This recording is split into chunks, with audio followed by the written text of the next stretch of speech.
बिस्मिल्लाहिर्रहमानिर्रहीम। आप देख रहे हैं मुआशरा, मैं हूं जवाद शम्सी। बेहतरीन इंसान अपने अमल से पहचाना जाता है। अच्छी अच्छी बातें तो बुरे लोग भी कर लेते हैं। यह है कौल हजरत अली का। नाजरीन, आज अगर हम अपने सियासतदानों को देखें तो क्या समझते हैं आप कि जो वो बात करते हैं उस पर अमल पे राह होते हैं? काश अगर हमारे सियासतदानों ने अपने वादों पे, अपनी बातों पे अमल किया होता तो आज हमारे मुल्क के और कौम के ये हालात ना होते। नाज़रीन, आप गिलगित बिल्तिस्तान देख लें, बलूचिस्तान देख लें, या कराची की जो तस्वीर कशी हम कर रहे हैं वो देख लें। हमारे जो चेहरे एक्सपोज हो रहे हैं पूरी दुनिया में, क्या हम इसके जिम्मेदार अकेले ही हैं या हमारे लीडरान भी हैं? नाज़रीन, पहले तो हमें यह सोचना है कि हमारी कौम, हमारे अवाम जो बात करते हैं उस पर अमल करते हैं। अगर हमारी कौम ही इस बात पे कारबंद हो जाए कि हमने जो कहना है वही करना है। नाज़रीन, हमारे लीडरान को भी ये सोचना है कि हमने कम से कम जो वादे किए हैं या करने हैं उन पे अमल पे राह होते हुए इस गर्दाब से अपनी कौम को निकालना है। आज हम पाकिस्तान के जो मारूजी और सियासी हालात हैं उन पे गुफ्तगू करेंगे। इन तमाम मामलात पे गुफ्तगू करने के लिए मेरे साथ तशरीफ रखते हैं जनाब सैयद सरदार अली, तहरीके इंसाफ से ताल्लुक है, मेंबर पॉलिसी सेल हैं। वेलकम जी प्रोग्राम। बहुत शुक्रिया। उनके साथ तशरीफ रखते हैं हाफिज अब्दुल वदूद शाहिद साहब, डिप्टी सेक्रेटरी जनरल हैं लाहौर JUIF के। वेलकम जी प्रोग्राम में। उनके साथ तशरीफ रखते हैं आतिफ जैदी साहब, मुस्लिम लीग नून से ताल्लुक है और ये कोऑर्डिनेटर हैं हल्का 127 के। जनाब वेलकम मेरे प्रोग्राम में। मैं शुरू करता हूं जनाब सैयद सरदार अली साहब से। जैसा कि आपने मेरा इब्तदाइया सुना, आप देख रहे हैं, देखें एक सबसे बड़ी जो वजह है कि आप अपनी अपनी पार्टी के लीडरान के जो पीछे खड़े हैं, ठीक है, उनकी जो की हुई बातें हैं आप उनको सही साबित करने की कोशिश भी करते हैं। मैं आज चाहूंगा कि कम से कम ईमानदारी से हम बात करें कि इमरान खान साहब जो बात करते हैं क्या उस पर कभी कोई अमल हुआ? अपना मौलाना फजलुर रहमान साहब जो बात करते हैं क्या उस पर वो कितना पूरा उतरे? मियां नवाज शरीफ साहब जो बात करते हैं या शहबाज शरीफ साहब उस पर वो किस हद तक पूरा उतरे? तो मैं उम्मीद, ग्रास रूट लेवल के आप कारकुन हैं, तो मैं समझता हूं कि आज आप आवाम की नुमाइंदगी करते हुए कम से कम मसाइल के हल की तरफ हम जाएंगे।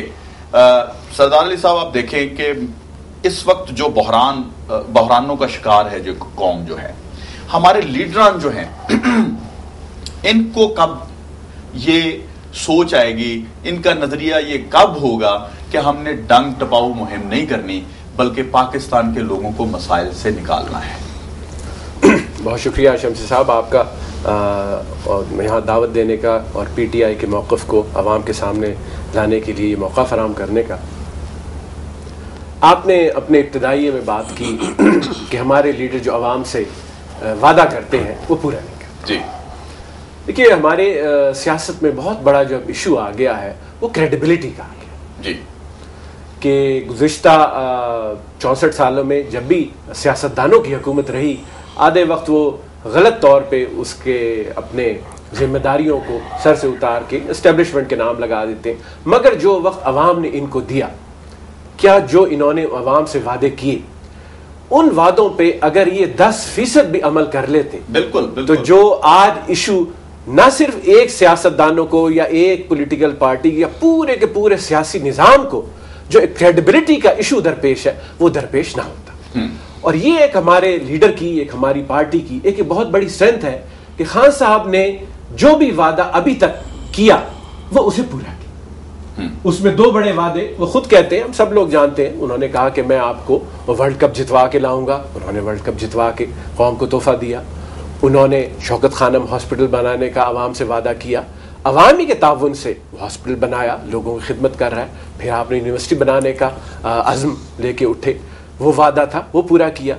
तो ये एक बहुत बड़ी स्ट्रेंथ है PTI की, एक इमरान खान साहब की, कि उनकी क्रेडिबिलिटी अवाम के नजरों में और अवाम के दिलों में अभी तक कायम है। लेकिन एक चीज मैं सैयद साहब, एक बात बड़ी अहम है यहाँ पे कि खान साहब के ये जो आपने 2-3 चीज़ें गिनवाई हैं जो उन्होंने कामयाबी के साथ, जैसे कि वर्ल्ड कप हो गया या शौकत खानम हो गया, उस वक्त वो पॉलिटिक्स में नहीं थे, ठीक है, पॉलिटिक्स में वो उसके बाद आते हैं। सियासी रंग जो इमरान खान साहब पे आज नजर आ रहा है, वो मिसाल के तौर पे फॉर एग्जांपल कि खान साहब फरमाते थे कि मैं जनाब इनकलाब लाऊंगा नौजवानों के थ्रू, ठीक है, बिल्कुल ठीक। वो आज देखें कि जी नौजवान बहुत दूर हो गए, वो पिछली सफ़ों में चले गए, आपके जो पुराने ओहदेदार थे जिन्होंने पार्टी के जो फाउंडर मेंबर थे, नए लोग आ गए। दूसरा 30 दिन बाद से खान साहब जो थे उन्होंने कागज लहरा के जनाब 234 कत्ल जो थे अल्ताफ हुसैन साहब के जिम्मे डाले और उसके सबूत लेके वो स्कॉटलैंड यार्ड गए, ठीक है। अब वो उस पर जो है वो बात नहीं करते। कैसे कौम वादों पे, उनके वादों पे जो है एतबार करे कि आगे वो जो बात करें, क्योंकि सियासत में आने के बाद आपने जो बात करनी, देखें आपके जो सियासी नजरियात हैं वो दूसरे लोगों के नजरियात से इख्तलाफ रखते हुए मुहज़्ज़ब तरीके से इंसान आपस में बहस भी करते हैं और बहस जो है वो तामीर का बायस बनती है हमेशा। लेकिन एक चीज की समझ नहीं आती कि ऐसा क्या हुआ कि वो जो काफ लीग की बारे में सबूत खान साहब ने इकट्ठे किए थे वो किधर गए, ये जो 234 कत्ल जो अल्ताफ हुसैन साहब के जिम्मे डाल रहे थे वो किधर गए। ये क्यों खान साहब ऐसा करते हैं कि ऐसी बात क्यों करते हैं जो कर नहीं पाते, उससे विड्रॉ क्यों करना पड़ता है उनको? देखिए, ये आपका या बाकी सियासी जमातों का, हमारे मुखालिफिन का ये मौक़िफ़ होगा कि मुख्तलिफ वो तलाश करते रहते खान साहब की शख्सियत में, खान साहब की पॉलिसीज़ में, खान साहब की जो स्ट्रेटजी है उसके अंदर कमज़ोरियाँ तलाश करते हैं।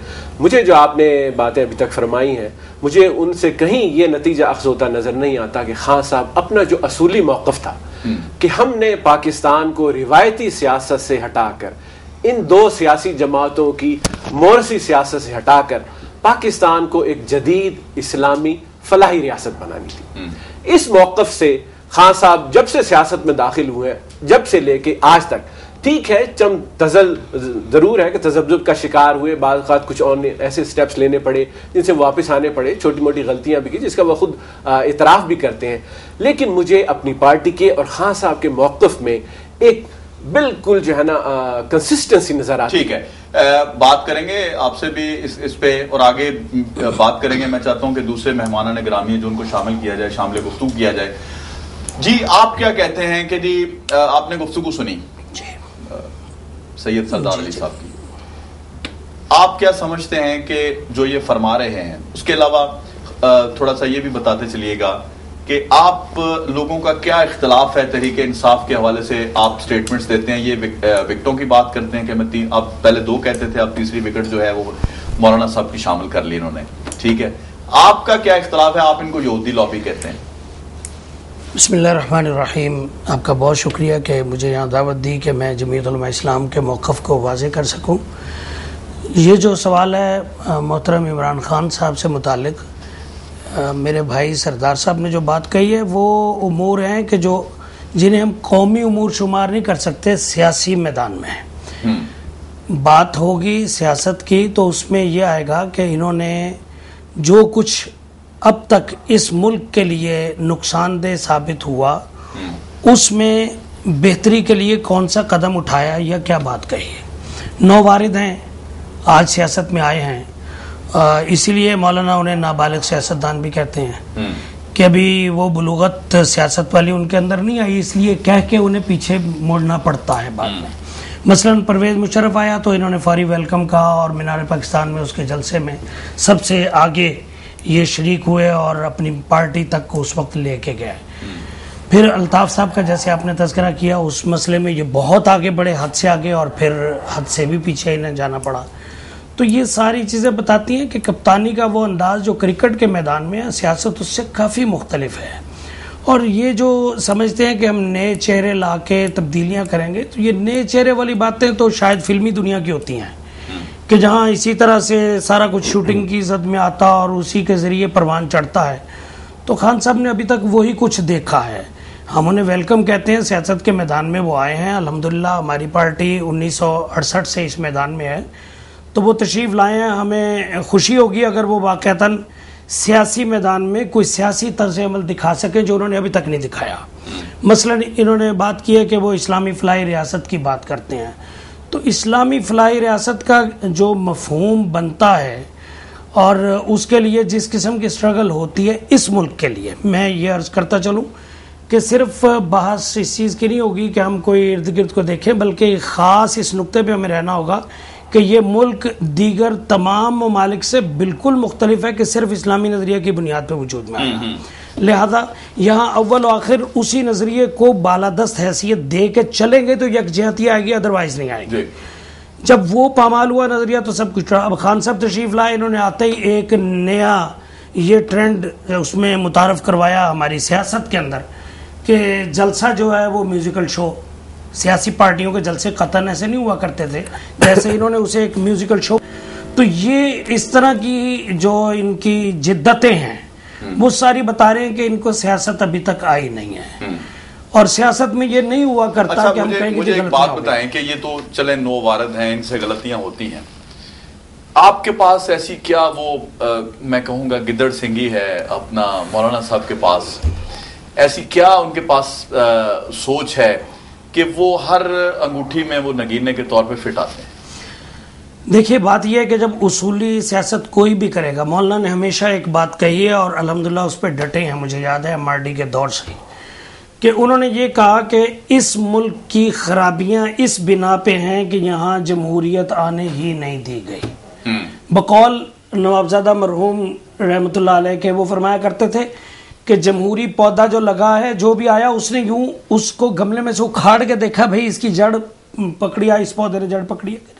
जब आप उसे उखाड़ लेंगे तो वो जड़ कहां से आएगी? बार बार उखाड़ के फिर लगाएंगे, फिर उखाड़ेंगे, फिर लगाएंगे। अब यहाँ ये जमहूरी मुल्क कहला रहा है और ये कहते हैं हम जमहूरियत के हामी हैं। जितने भी हुक्मरान आए, आप देखिए, जब मसलन जुल्फ़िकार अली भुट्टो, सबसे पहली कानून साज असम्बली जो 70 में बनी आज़ाद, उसमें जुल्फ़िकार अली भुट्टो साहब आए, लेकिन इलेक्शन की सूरत हाल ये थी कि 162 सीटें मुजीब साहब के पास थी और इनके पास 82-84 सीटें थी। लेकिन जो कुव्वतें इस मुल्क को आज़ाद और तरक्की करता हुआ नहीं देख सकती, गुलाम रखने पे मुसर हैं, यकजा नहीं देखना चाहते, उन्होंने साजिश की और चूंकि सिकंदर मिर्जा और अयूब खान ने मुतारफ करवाया था जुल्फ़िकार अली भुट्टो को, आपको याद होगा 58 में सिकंदर मिर्जा और अयूब खान ने जुल्फ़िकार अली भुट्टो को मुतारफ करवाया सियासी मैदान में, और फिर वो उनको आगे चढ़ाने के लिए उन्होंने शेख मुजीब को अलग किया, वो हिस्सा ही हमारा अलग कर दिया। और जब ये इक़्तिदार में आए, इन्होंने अवाम को देखा, अवाम के मूड को देखा, ये अवामी बन गए, तो उन्हीं कुव्वतों के लिए नाकाबिले बर्दाश्त हो गए और यकीनन फिर उन्होंने इनको भी हटा दिया और उनके लिए उन्हें सूफी ज़िया उल हक साहब को भेजना पड़ा। बिल्कुल ऐसा ही। तो ये सारे स्टाइल बता रहे हैं कि इस मुल्क में सियासतदानों के पास कभी इक़्तिदार रहने ही नहीं दिया गया, सियासतदान नाकाम नहीं हुए। और मैं एक और बात भी कहा करता हूँ कि चले नाकामी होती है, एक मरीज है वो एक डॉक्टर से ठीक नहीं हुआ, तो उसका हल क्या है कि दूसरे डॉक्टर से रुजू किया जाए, ये हल नहीं कि उसको कसाब के स्पुर्द कर दिया जाए। बिल्कुल दुरुस्त बात है। तो यहाँ यही हुआ। मैं चाहूंगा कि आतिफ जैदी साहब को शामिल गुफ्तगू किया जाए। जी, आपके लीडरान जो हैं वो जनाब यहाँ पे हड़तालें, ये वो मार धाड़, पंजाब में जनाब सस्पेंशंस और डॉक्टर जनाब आपसे काबू नहीं आते, आए दिन हड़तालें होती हैं। क्या आप अवाम जो हैं बेजार हैं, क्या कर रहे हैं आपके लीडरान? बहुत शुक्रिया। शुरू करते हैं कॉल ऑफ फेल में तजाद से, जो आपका पहला सवाल था। पहली बात तो ये है कि पूरी कौम को इस वक्त मियाँ साहब से यही शिकवा है कि दूसरे साल के बाद ही आसिफ जरदारी साहब की हुकूमत क्यों नहीं गिराई गई। उसके पीछे वही मुआहदा था जो शहीद बीबी और मियाँ नवाज शरीफ साहब ने किया था कि इस मुल्क में अब सियासत इक़्तिदार के बगैर नहीं होगी, और जो सियासत इक़्तिदार के बगैर होती है वो अपनी ज़ात के मफाद के लिए तो हो सकती है, अवाम के फ़ायदे या मफाद के लिए नहीं हो सकती। पहली बात। दूसरी बात यह है कि भाई मेरे ने यह कहा कि इस मुल्क में सियासतदानों ने कभी भी कुछ नहीं किया, तो फिर हो सकता है गाजी बरूथा भी खुद ही बन गया, मोटरवे भी खुद ही बन गया, एटमी धमाके भी खुद ही हो गए, एटमी प्लांट भी खुद ही लग गया, कोई जुल्फ़िकार अली भुट्टो नहीं था। तो ये भाई मेरे जो पाकिस्तान तहरीके इंसाफ से ताल्लुक़ रखते हैं मैं इनको बताना चाहता हूं कि जब पाकिस्तान बना, मैं समझता हूं ये इकोनॉमिस्ट भी इल्जाम कहा है ना आपने, मैं यहीं पे एक ब्रेक लेता हूं, यहीं से दोबारा वापस आऊंगा। जी जरूर। नाज़रीन, एक नई इख्तरा जैदी साहब ने दे दी है तहरीक इंसाफ को तहरीक इल्जाम कह के, तो मैं समझता हूं एक छोटा सा ब्रेक जरूरी हो गया है। इसके बाद यहीं से सिलसिला शुरू करेंगे जहां से टूटा है।